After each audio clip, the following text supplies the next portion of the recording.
Hi everybody. So today I decided to show you how a real hacking assessment is.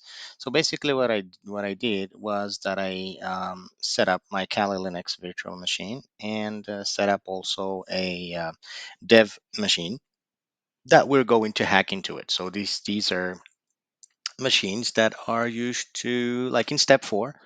If you're following my path, in step four, you'll be able to do this. So just quickly, so we're not going to get into the details, just wanted to give you like a general idea. So,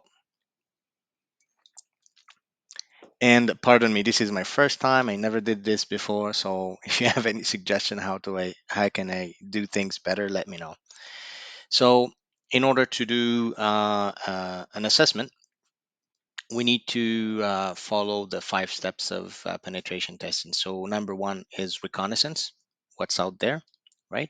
And second would be scanning. We need to scan and see what's going on, and look at vulnerabilities, etc.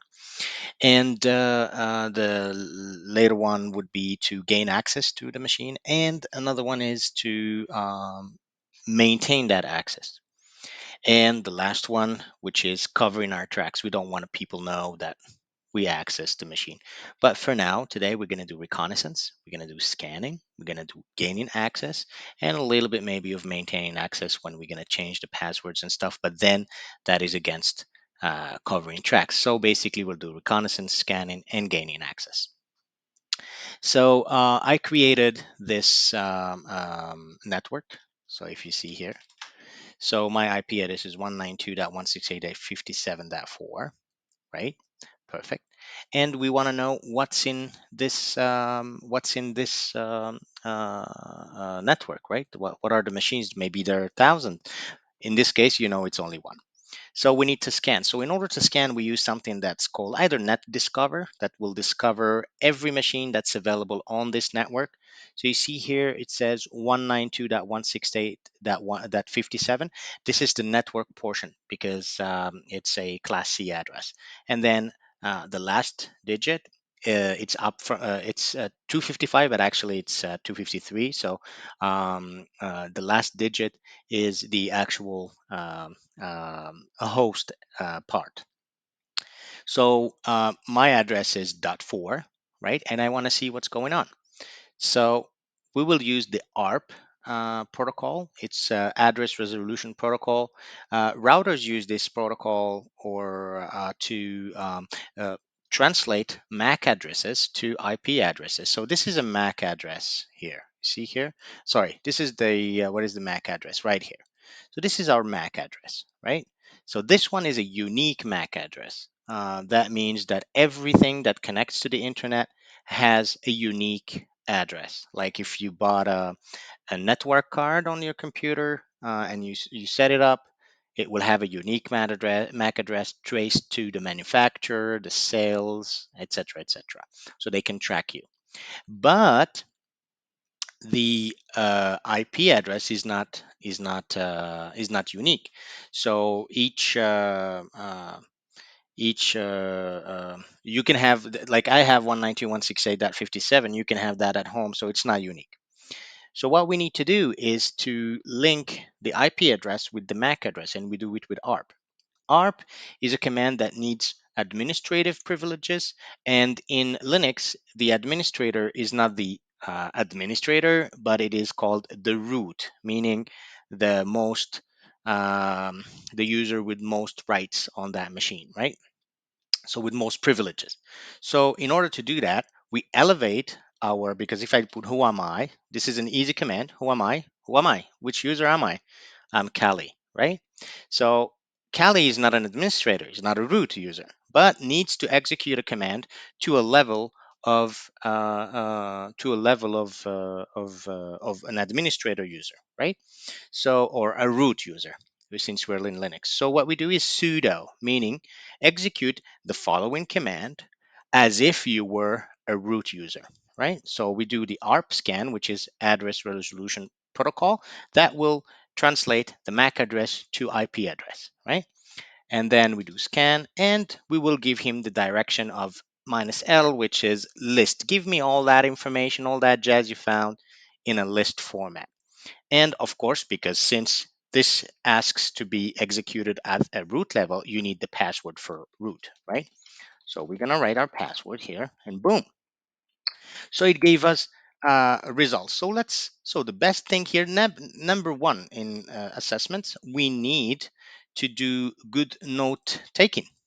So for example here, okay, let's boom, boom, boom, boom. 1 second here. And this one, it would be 9 now. Good. So you see here, it tells, like, first of all, we are dot 4. So we have either dot 3, dot 2, and dot 1.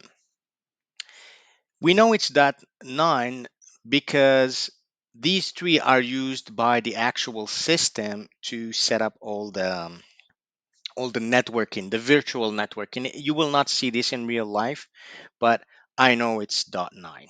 Okay. So now since we know it's dot 9, let's start with the next step. And our next step would be scanning. So in order to scan, we use one tool that is called Nmap, Network Mapper. So we're going to clear. So this is another command. So we learned who am I, we learned sudo arp-scan -l, and we learn right now clear. Look what it does, clears the screen. So you start from scratch. Then we can do minus nmap minus T4. You'll say, what is T4? T4 meaning threads. For example, I have 10,000 chicken that I want to cook, and I bring one person and they cook the first chicken. When it's done, they pass to the second chicken. Then they pass all that time to cook the second chicken. When it's done, it goes to the third. But if I have threads, I have many people working for me. And these threads are, for example, I'm telling the Nmap, do all this with 4 threads, 4 people. Like, so I'm scanning number 1, scanning number 2, scanning number 3, scanning number 4 at the same time. But we should stay always at 4, because once we increase the threads, we increase the chances of us being detected, right? Let's see if I'm still recording. And I'm still recording. All good. All perfect. Perfect. All right. So, and then after that, there is the minus P. The minus P minus dash P dash means don't scan only, if we don't put dash p dash, it will scan only the first most common 1,000 ports, but we want to scan everything, right? Because we want to know what's going on. We need to do a good scanning. And then minus a, it gives it's what's called fingerprinting. By just looking at how the machine answers with the TCP IP packets, I know what kind of OS it is. There is a better way, which is minus O, but that one is very easy to be detected. So we don't do it. So we prefer to just guess, right? What type of operating system? Is it a Windows? Is it a Linux, etc.? Is it a Debian? Is it a Kali, etc.? Before we do the minus O. So this is what we do. So now we do the scan, and it's important to be very patient when you're doing this. Always patient, and we'll wait for the results.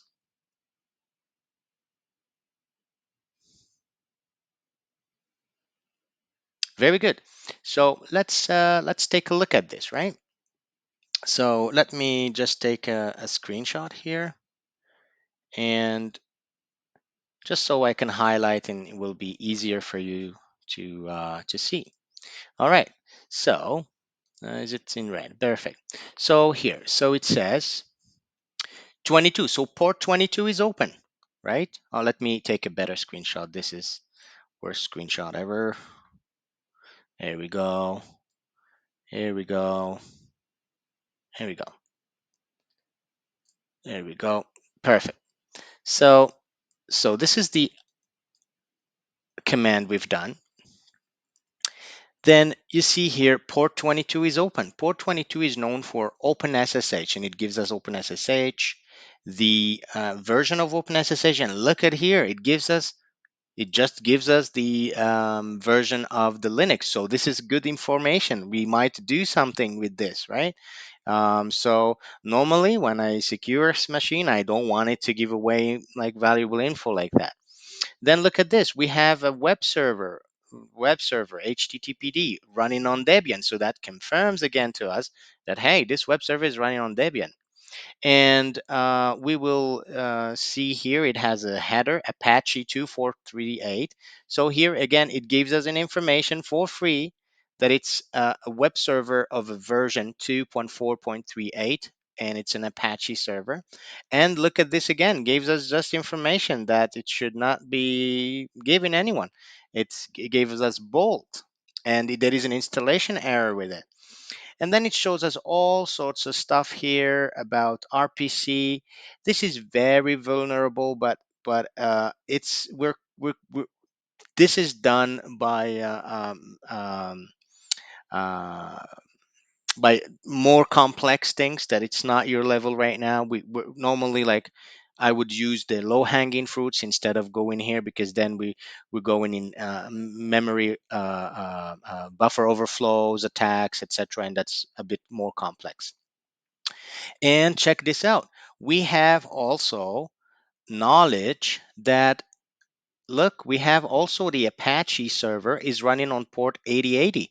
So this is good. So what I will do, I will just highlight the most important things. So this is really important to me. So I know that it's running in port 80. Port 80 means HTTP, not secure. And port 8080, its proxy is most likely HTTPS, but sometimes just another port for proxy. All right. And see here it says HTTP open proxy, potential open proxy, right?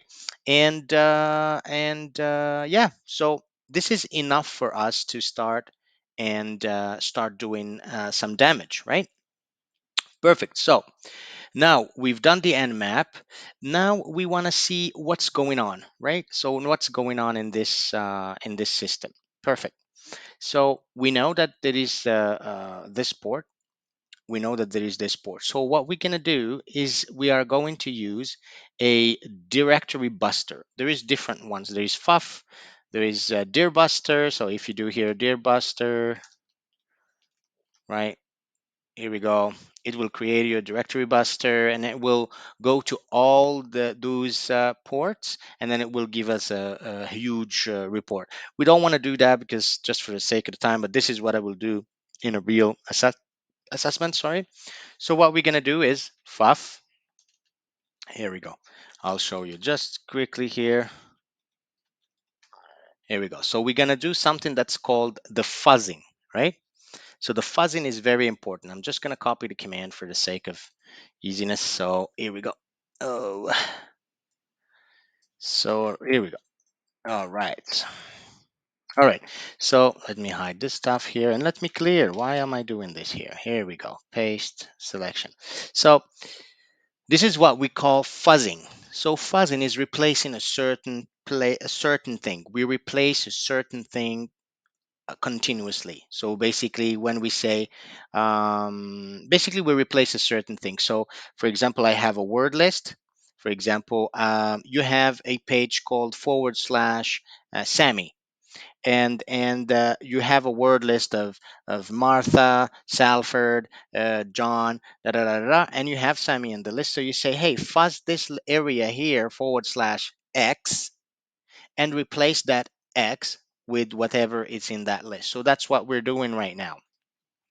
So basically what we're doing, we're using Fuff and the dash W. If you want to know any information about a command, you just do Fuff dash help, right? It will give you just, but W, it's a word list. So that's why we're saying go to user share, word list, dirbuster, directory list 2.3, and colon fuzz means this is the X I want you to replace, minus U for the URL, and it's 192.168.57.9, right? And replace, it's in 80 because we have 80 and 8080, and replace that forward slash with whatever fuzz comes from the TXT. We could have called it X and we called it colon X, but it is that's how they do it. We do it this way. Boom. Now we are going to open a new tab and we're going to do the same thing, but this time you guessed it correctly. We're going to do it with the port 8080, right? Here we go. So 8080. So 8080, and of course here it's 9, right? And it's the same thing, right? And then let's let it fuzz. Let it fuzz. Now let's see. And we slow down. We see what's going on. It's important to be multitasking when you do these things. So let's go and see what the heck is in this page, right? Like here, let's see. And it's finding stuff. So it's already find dev, right? And here it already find, look, public src app. So we're good to go. But for now, we're just reconnaissance. Well, we passed a little bit reconnaissance. We're still doing reconnaissance on the actual web server. 192.168.57.8, right?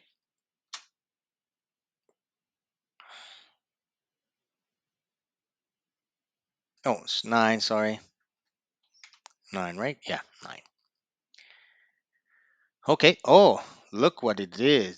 Look what it did. Okay, so this is important. Look, we have a bold installation error. So we have the word bold. So, okay, so well, let's write this down. We already seen it, but I'm just showing you how you should be doing it. So here, so and then we put here web reconnaissance, and then bolt installation error on port 80, right? Perfect. And now let's see on port 8080. What do we have in port 8080? Oh, look, now it gives us even more information. Now we have PHP version 7.3.7. This can be very useful to us. Sometimes it can tell us a lot of information where configurations files are. Look at this php.ini. For now, it's not really useful, but like a good reconnaissance is going and poking around and seeing things, and most of all, take notes. So this is port 8080. We have a PHP version. We just write it down. We don't know if it's good enough. Now we come back to our scan. The scan is still in progress, and the scan is still in progress. But on the 8080, this is the 8080 found dev. Let's see. So let's, oh, I opened a new one. I should have not, but that's fine. So here, so let's put the 8080 second one, right? And we said it had dev. What's going on here? Oh, look at that. Bolt wire. So 8080 with the directory buster, we found that there is a slash dev directory here. This is amazing, and we need to take a screenshot of this and take a note of it. So again, we're going to go to our note because we can't remember everything, and then we will, let's separate them. We'll say HTTP, right? Because this is HTTP, boom, boom. And here we say, boom, proxy, boom. There we go. So the proxy had this, and it has this dev, and it has bolt wire. So we put here, and we put bolt wire. So this is important. So once we are in this bolt wire, let's poke around a little bit. So it asks me to register. Let's see. Okay, so I put hacker and hacker. Okay. All right, so I'm registered. Okay. What do we have here? We have welcome. We have register. We already did. Okay, you are currently logged in. All right. We have a setup. Okay. We have an admin. Okay, that's good. That's enough. So we know that we don't have much right now. We need extra information. So we go back here. Okay, now it's done. So this is the 8080. We have only dev. That's fine. We've already went through it. Now on the 80, we have public. Okay, so let's go and see what's going on. So okay. Okay. Okay, perfect. So, okay, 192.168.57.9 and 80. If you just leave it this way, it obviously always go to 80. So we had this one here, and then we have public, right? We have public. So let's do this. Publico, public. That's it. Okay, let's see. Oh, okay, not found. That's fine. That's fine. Look, bolt user first. So we know something is going on with bolt. So this is an installation. What is this bolt? We'll see in a bit. So here, let's see src second think src. Whoa, now we found something. So we go to site and then, okay, customization extension.php. Maybe it's important. We click on it. It didn't give us anything. That's fine, but we're going on the right track. We're on the right track. And then there is app. So let's see what's in app. Oh, look. Wow. So now this is important. So now what's important is we don't care about this, but we care about 80 and we say app important finding. Just for important finding. Boom, boom, boom, boom, boom. And then we do this. And if you have like a Word document, I use different types of notes.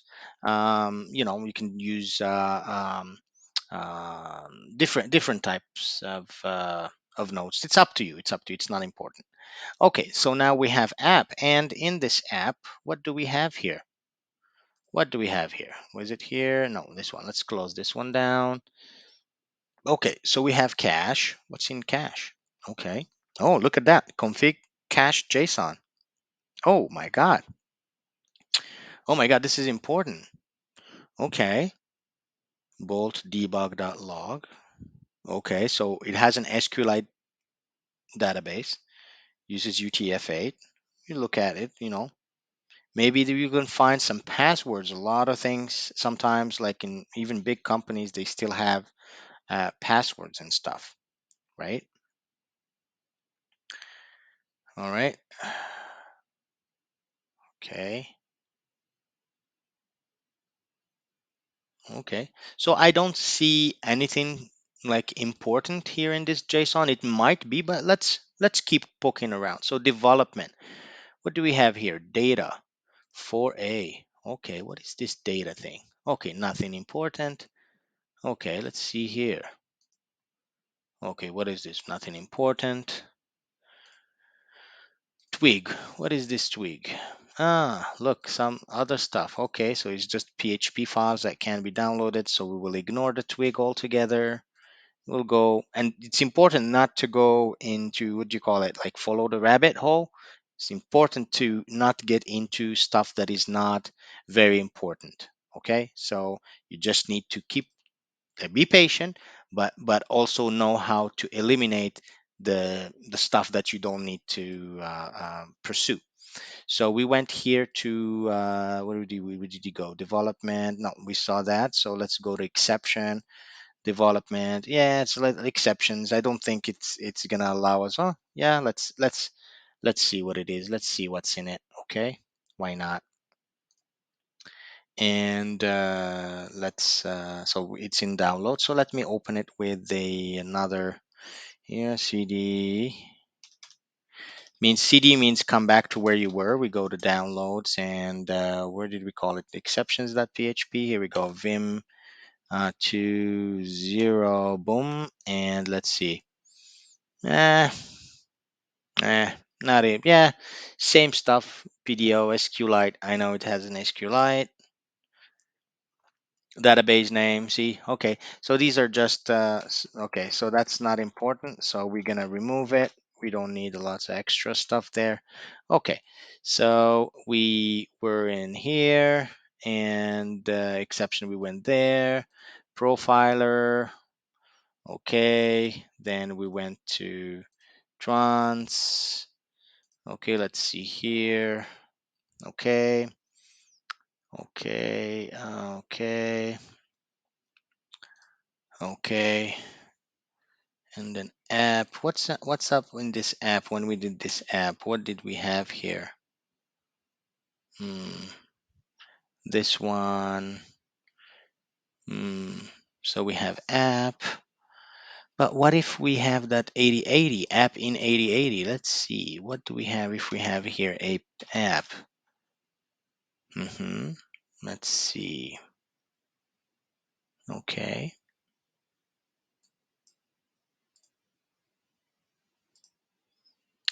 Hmm. Nothing in here. So this one we had only the dev one, as we remember. So this app, when we went to app, So we went to cache, yeah, and then we go to config. And look at that, config.yaml file. YAML files are used to do configurations. For example, for a database, for in DevOps, in DevSecOps. So let's click on it. Oh, yes. So we can see this. So we just saved it, and let's open this guy here. Let's go.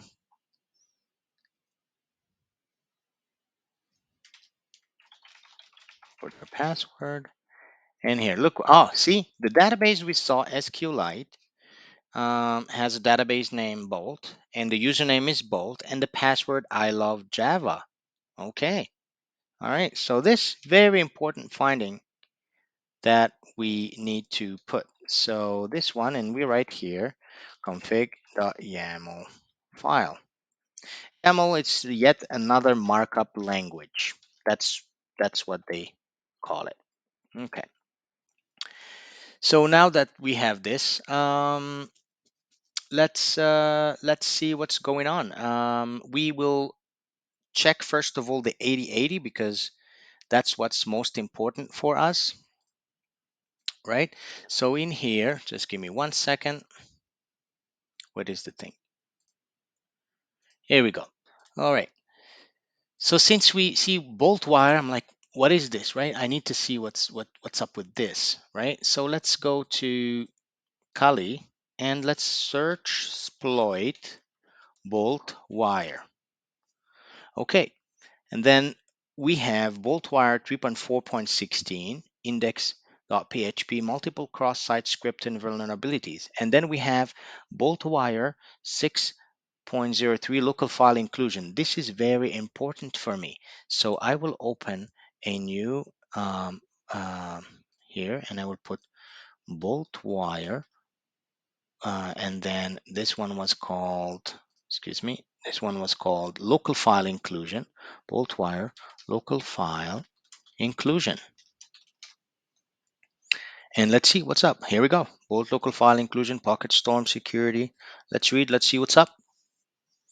Okay,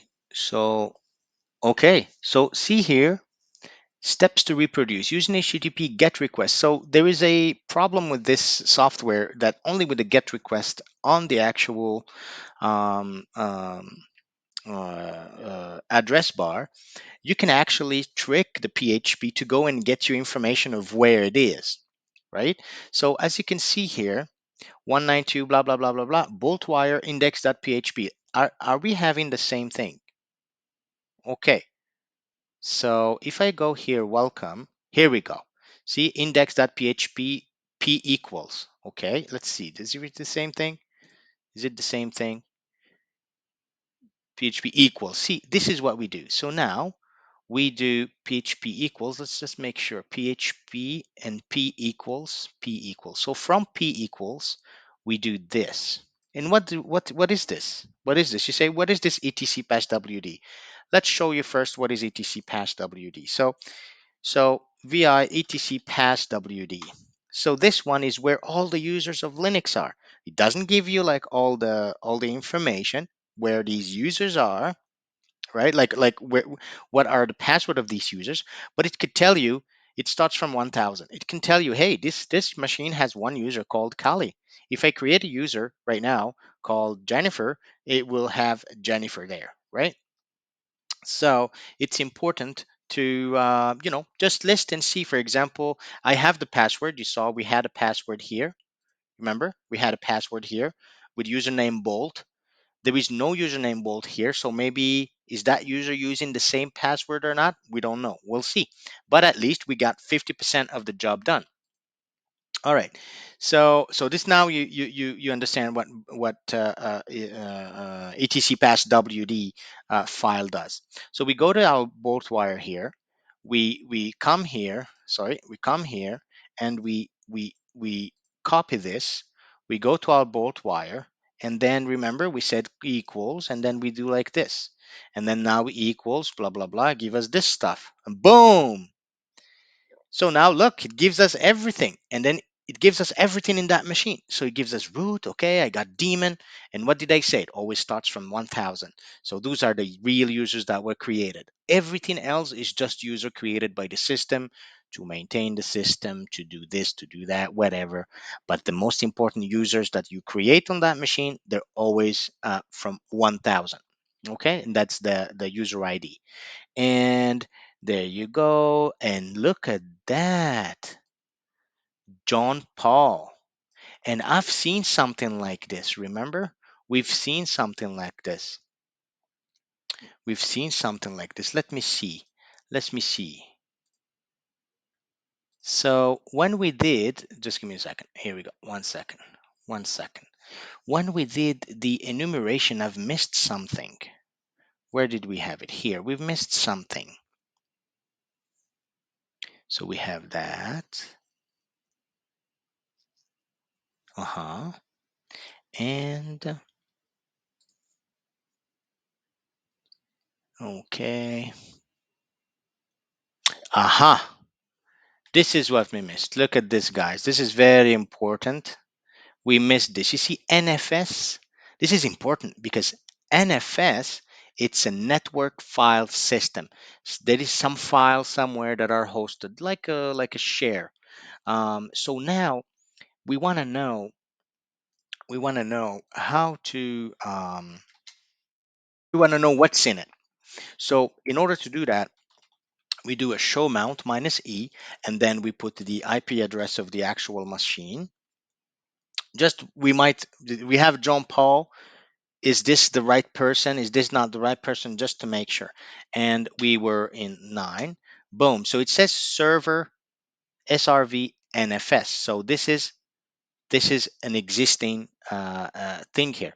So what we're going to do, we're going to use sudo, and then we're going to mount this NFS with this one with the type of mount with NFS with 192.168.57.9, and then which is existing in the SRV NFS, and we are going to put it in mount and in dev assessment. But before I do that, I apologize. I'm dumb sometimes.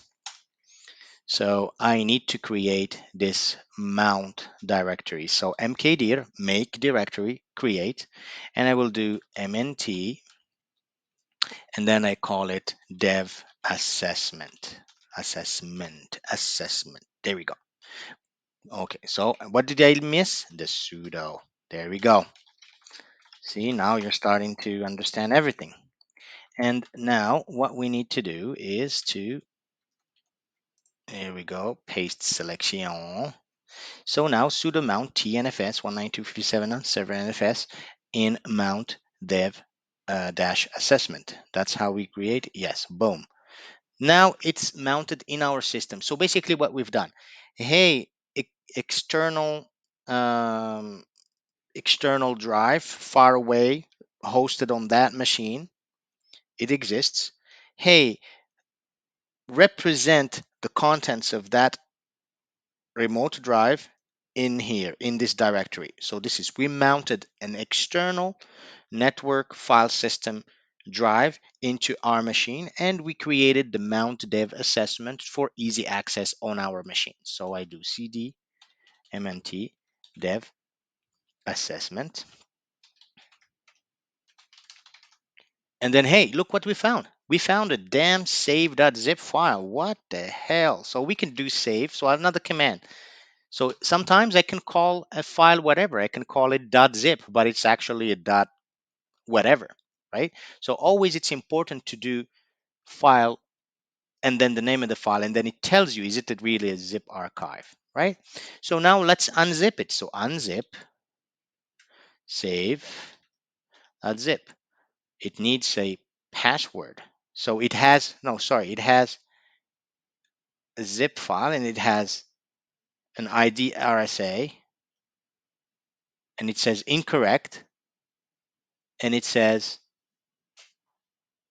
it has a to-do.txt and ID RSA. We're not going to stop here. We might find like a way to crack this zip file. Look how easy to crack zip files now. This would might be familiar with you if you had many times someone with a zip that has a password. So look how easy. So there is a tool called fcrack. So let's crack this thing. So fcrack, if I can spell, fcrack zip, and then the name of the file, which is save zip. Boom. And sorry, I forgot one thing. What did we forget? We need to do a dictionary attack. So we do fcrack zip, and we need to do a dictionary attack with the password, and then this one would be, where do we put it? The rock queue. Okay, so share. This one would be a word lists, and which one we get? Not the dir. We can have it on rocku.txt, and we put the actual save.zip, and boom. And here, this is how easy to crack a zip file. So basically what we've done, so if we do fcrack zip, I don't know if I forgot the fcrack zip. So what do you do? Just like that, boom. And sometimes fcrack, fcrack zip dash help. Yeah. So the minus u is use the unzip to weed out wrong password, because we're unzipping, right? That's what we want. And then we need to do a dictionary attack with minus d. So we have a list, like remember the fuzzing, that's what you're doing. We do a dictionary attack. And then the minus p is use a string as a password, because the password is a string, not a token. So that's why we use the p. And it's okay, I don't even remember every item of every command. Certain commands that I use a lot, but you don't have to remember everything. It takes years and years. But look, if you know how, you do minus help and you just understand, that's what's important. Who cares if you remember everything, right? So this is done. So now we have this password. It's called Java 101. So now I do unzip, save that zip, right? And then it asks me for the password. Well, let's hope it's the right one. Boom. Oh, didn't work. Maybe I wrote it wrong. Let's do it again. Seven, and then I put Java 101. Okay. Why? Oh, because I'm not in sudo. I apologize. Again, Java 101. There we go. Now it's inflated. Let's see what's in it. Look, we have an IDRSA. What's an IDRSA? An IDRSA is a kind of a key, a private key, that without putting the password, the other computer, the remote computer that we use to connect to SSH with the secure shell, to that computer will say, who are you? Instead of saying my username is, right? They'll type in your username. This one, you just says, oh, this is your key, your private key. So private key, public key, you'll understand this later. But let's see, this is very important because we can use it to connect to remote servers. Boom. Look what it does. Gives us all this beautiful thing. It's a private key, right? Perfect. So this is number one. Now let's poke around and see what is this to-do.txt. To do, figure out how to install the main website properly. The config file seems correct. Update development website. Keep coding in Java because it's awesome. And JP. So this guy is the same guy, right? So let's try to connect to that system, because JP is his signature. And remember, we found, was it here? We found that the username is Jean Paul. Makes sense. So we could have tried JP, it didn't work, but now we know for sure it's Jean Paul. So we know, instead of getting screwed and going and writing JP connect JP, we can do Jean Paul. So let's see. Now, let's see now what kind of permissions this has. Okay, so let's give it chmod 600 IDRSA, so it does not give us a problem. Okay, sudo again, I forgot the sudo. Now it's done. And I just want to just pass through this. See here, It says read, write, execute, read, write, nothing, and then read, nothing, nothing. What does that mean? So this is just a quick thing in Linux. The writes in Linux are in three different steps. The first step, meaning these three, is the owner of the file. He can have either read, write, and execute, or all of them, or only one of them, right? So, so read. So if sometimes you see I put 600, what does that mean? Because 4 is read, 1 is execute, okay? 4 is read, 1 execute, and 2 is write. So what do I have here? I have read and write. I don't have execute, right? If it was all the rights for the owner, it would be 700. So so now if we want to have one to have all the control and none of, so we said owner, owner, the group where the owner belongs, and everybody else. So if we want the owner to have everything, we give it 7. So 700. But if we want to have the group of the owner just to read the file, we're going to give it 4, right? So it's 740. But we don't want, now we said no, no, no, we don't, we want them to read and execute, so we need 5, right? So because 4 is read and 1 is execute, so it's 50, right? And if we want to give just execute to the everybody else who does not, who is not the owner and who's not part of the group, we just give 1, right? So this is very important to know, and some systems they show it like this. See, it's a read write and the other one has read. So now let's put exactly this save zip in numbers. So this is the owner has read write, so read and write.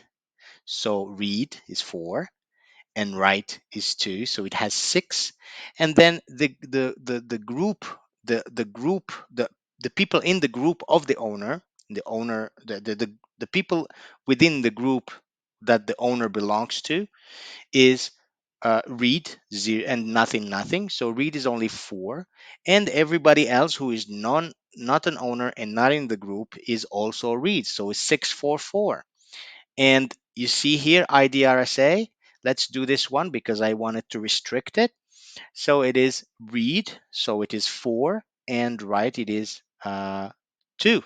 So now it is 6, and nobody has anything, and no, and like the people in the group of the owner have nothing, and everybody else has nothing. Hence why I put 00 here. And the chmod command is change mod, right? So basically is what it is. Now let's use this IDRSA and SSH. That's how we connect. Minus I mean I will give you the IDRSA. So IDRSA, right?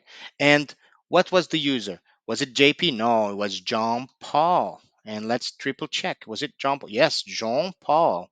Jean Paul.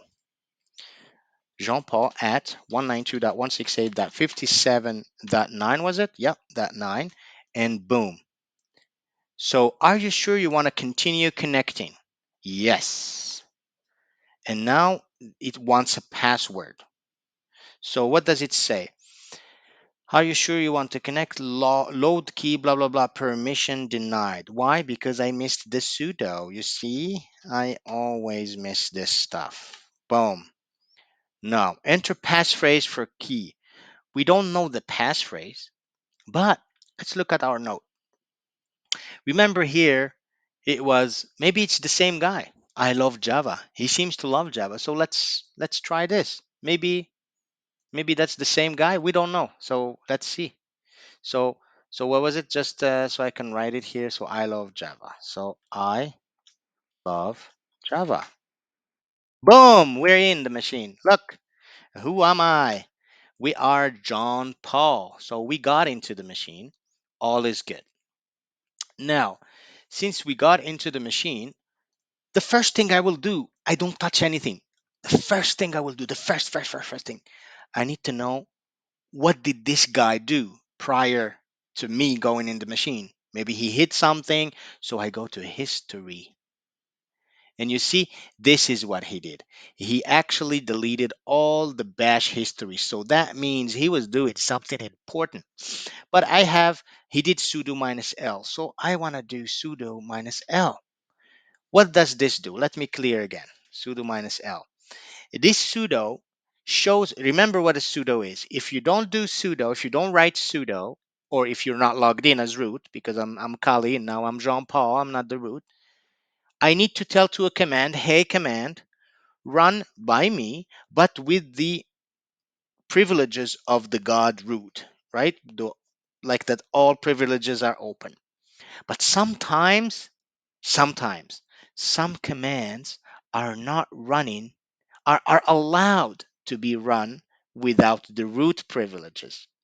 And here, what do we have here? Matching default entries for Jean-Paul on dev. Okay, so we set the environment. This is his path. And user Jean-Paul may run following command on dev as root with no password. So, so there is a way we can misuse this zip and change this zip, for example. So if for example, imagine just a hypothetical, like a hypothetical. Is my recording okay? My recording okay? Yes. Okay. Oof. All right. So let's say if we, because this is executed all the time, right? Without root password. So let's say I want to, you know, I want to abuse it. I changed zip and I said execute Sam, and then it executes a malicious command. But in order to do that, there is one thing called gtfobins. It's called what? GTFO. Let me delete that. So I put you another one from here. So GTFO bins. This GTFO bins, if we go in here, what is this command? That is the zip command. Again, let's put back. So Jean Paul can execute as root this zip command without a password. Zip command.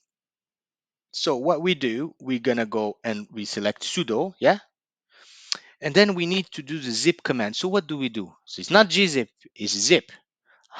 So we click here and it says sudo. If the binary is allowed to run as a super user by sudo, it does not drop the elevated privileges and may be used to access the file system and escalate to maintain privilege access. There we go. So let's see what's going on. So we are connected with Jean Paul. Okay. So let's do this one. And then let's use sudo with etc hosts like this. Boom. And look at me. You are already root. And now let's change the password of root. Pass WD. And I call it Telegram group. Boom. Telegram group. Boom. Now passwords. That's it. So now I am the root of this machine. So now SSH root at 192.168.57.9. Was it 9? Yeah, 9. Boom. And then what was it? Telegram group. Telegram group. Boom. I'm in. Now that guy. So if remember that etc pass wd. So if I can put cat etc pass wd means, see, there is the Jean Paul. I can change the password of Jean Paul. Pass wd Jean Paul. And then I put a hacker. Now, when Jean Paul wants to get in, he can't because I just changed his password. And that's it. This is how you hack into a Linux machine. You have control of all the machine. And yeah, and look, you can go and get the flag. And oh, sorry, cat flag. And it says congrats on rooting this box. So you are the administrator of this machine. So this is, I hope this showed you a little bit of we've done we've done two different things. We've done, first of all, reconnaissance, We used ARP and netdiscover. Sorry, I forgot to show you netdiscover. But netdiscover is very simple. If we are, let me, just because I forgot, I apologize. And here, if we go back to our system, oh, let me exit from here. So net discover and then minus R and 57 and 24. Basically, what is minus R? I even forgot. So net discover minus help. So minus R is range, exactly. So net discover minus R, meaning this is the actual network portion, and you can see here dot nothing slash 24 means 255.255.255.0. This is, you're gonna see it in subnetting just by looking at the subnet mask here. For example, look, just by looking at the subnet mask, you know that this is the network portion and this is the host portion. So that means that this is the network portion identification, and this dot something 498 is the actual systems, computers. And there is 254 possibilities in this. So basically what we do, we say net discover minus R range, and this range slash 24, meaning 255.255.255.0, and boom. And of course, we need to be root, sorry, and we need to give it this, and as well, it will do this, and it will give us the dot nine, right? So that I will always do it at the beginning. I do ARP, so we did ARP scan, then we did net discover, but we just did it now. Then we did the Nmap. We did it with different directives, with minus a, minus p, dash p dash, with minus a, with t4, with the threads. And then we found out all these kind of findings. We found that it has a 22 port open, which is open SSH. We realized that it's a Linux machine. We know that it has a web server that may be vulnerable. We even know the Apache version of this server. We saw also we have an NFS. We mounted the NFS. We took data from here and here, and we correlate together, and we know John Paul is JP. Also, we did a Deerbuster with Fuff. I showed you, did not show you Deerbuster, but also it's working. There's Deerbuster, Derb, and Fuff, but Fuff is quicker. And we went and navigated everything. We used the vulnerability of search exploit. Remember when we did bolt wire here? Um, we did search exploit. Oh, exploit, and then we did bolt wire, and then it gave us the bolt wire local file inclusion. That's what we used in here, right? We just specified this, and it gave us this information. So that's how we found John Paul.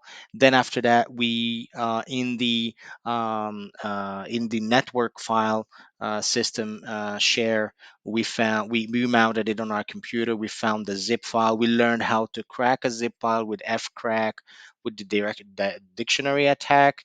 And then we found to-do list, gave us a little bit more information with the JP we correlated.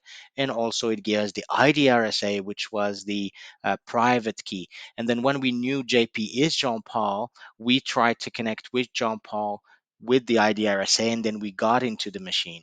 Then when we got into the machine, we wanted to know what kind of command Jean Paul, who is not a root user, can execute without the root password, and we found that it was zip. Then we get into the gtfobins, and we searched the sudo type on the zip command, and we found the way to do it. And as soon as we've done it, we